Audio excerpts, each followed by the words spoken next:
Hello everybody, today I'm going to be doing my review on Crisis for Infinite Earths Part 2.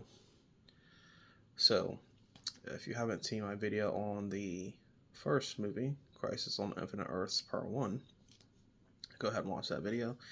And I'm going to be talking about the Part 2 version today. And have to say, I really did like this movie.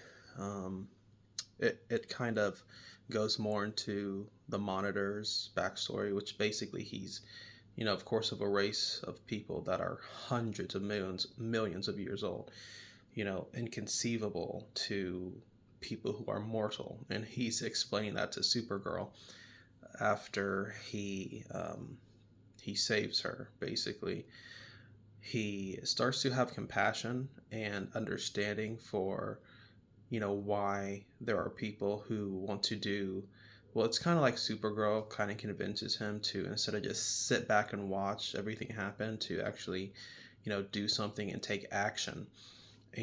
She convinces him because this whole time he's acquired all this knowledge for hundreds of millions of years, and he's never done anything with it. And he's kind of blaming himself for the current crisis, which is this antimatter wave and phenomenon that's basically destroying universes.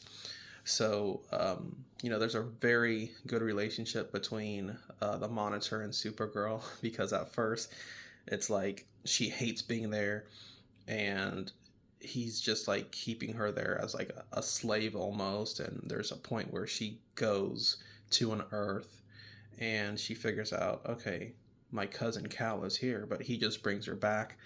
So over time, we see kind of the relationship improve, and he begins to trust her. And like I said, he really is swayed by her, her determination and her love for other people. So I really like that aspect of the film.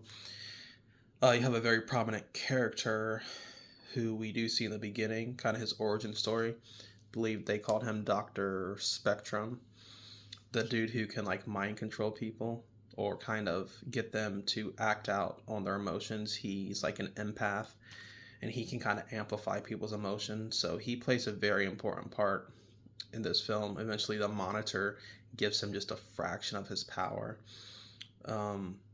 because there is a plot where his power is needed to kind of avert the current crisis.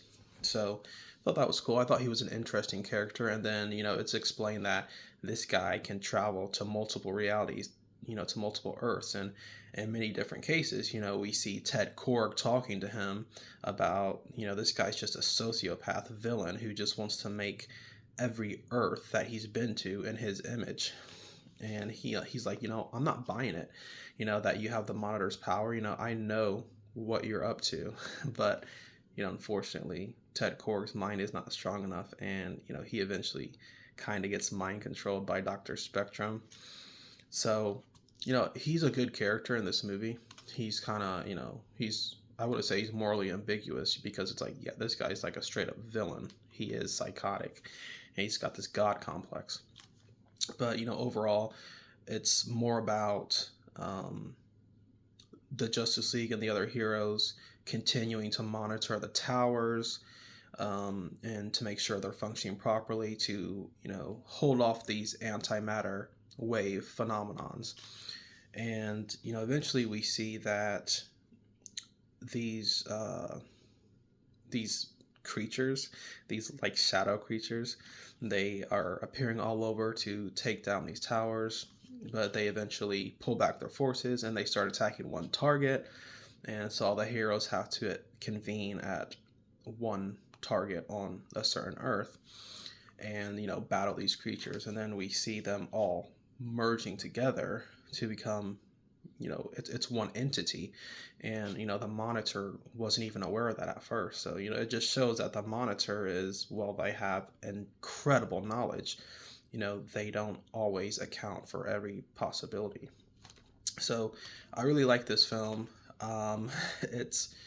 It doesn't have a central main character, which is fine. That doesn't make it bad. Whereas in the first film, it was definitely a Flash movie. This movie, I would say, is more of a It's more of like a mixed bag.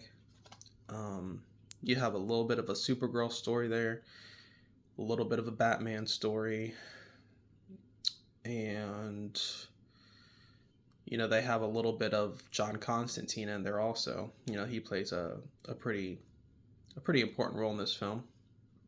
So I really did like this film, just not as much as part one. But I would give this movie a 7 out of 10, and you should definitely check it out. Crisis on Infinite Earths, Part 2.